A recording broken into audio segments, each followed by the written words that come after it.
Okay, so as the group leader for our pilgrimage here to World Youth Day, I've had a very unique experience, a very blessed experience. So before we left, we had the opportunity to pray by name for every one of our pilgrims, and just to ask the Lord to do what He would to each one of our hearts and to us as a group. And our first day, we got to experience that in a very real way.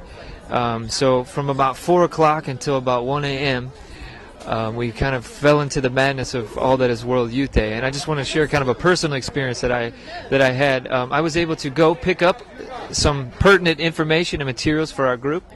We arrived, and barely I got into the line, but I ended up being in line for about 6.5 hours in the rain, without speaking a lick of any Portuguese or Spanish, like all the people standing around me.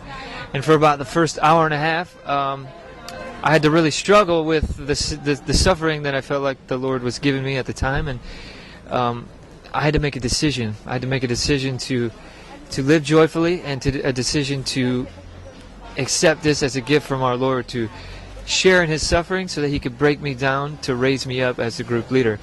And so as I made that decision, He started to bless me with these fantastic things. So we got into the tent finally, and they told us after 6.5 hours they ran out of materials again. We would have to come back in the morning. And so I had to make a decision again to say, Lord, what is this? What are you trying to do?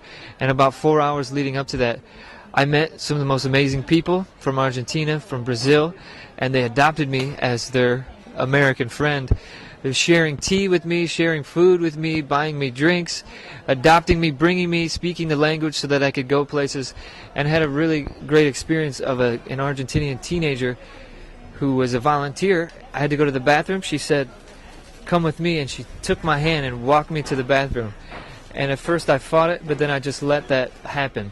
And in reflection, and when I got home and I was able to pray about the day and about the struggles that all of us had went through, I realized this was, as Mother Teresa said, this is suffering as a kiss from Jesus, and we were able to experience that in a very real way.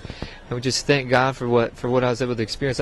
By choosing that love, by choosing the joy, I was able to see Jesus in these people that I met. He was taking me.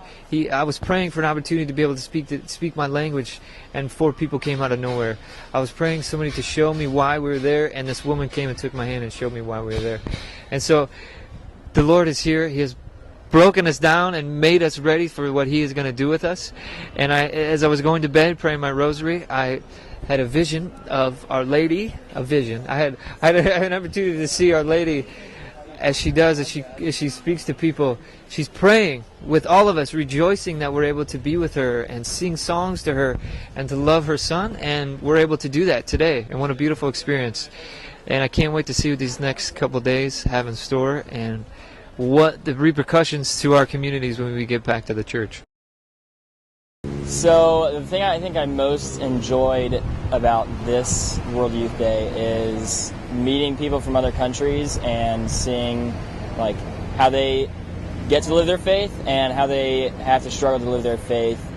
Meeting people from like Qatar, where they don't have that freedom, and that's why they love America so much. So I thought that was really cool to just meet so many new people and actually get to know them, know their names, and a little bit about them. Our family was beautiful, and I thought, oh, okay, all of this is going to be great. They don't speak any English, but at least they can get us back to the church on time. We're going to have Mass. It's going to be great. And then I didn't get to have Mass. So I was really a wreck. But I spent a lot of time in front of the chapel here at the Immaculate Conception Church, and God took care of me from there on. He showed me this family who lives in a very small apartment and is probably, is very poor, just live very simple lives. They have one room, one bed. They offered us their bed. They wanted to take care of us. They wanted to feed us. We weren't even hungry, and they kept trying to give us food. And God knows how much I love the beach. Like, the water is, I was saying earlier in a game that we were playing, that the water is my happy place. That's where I feel the most joy. And where do they take us? The first time after they pick us up, they take us to the beach.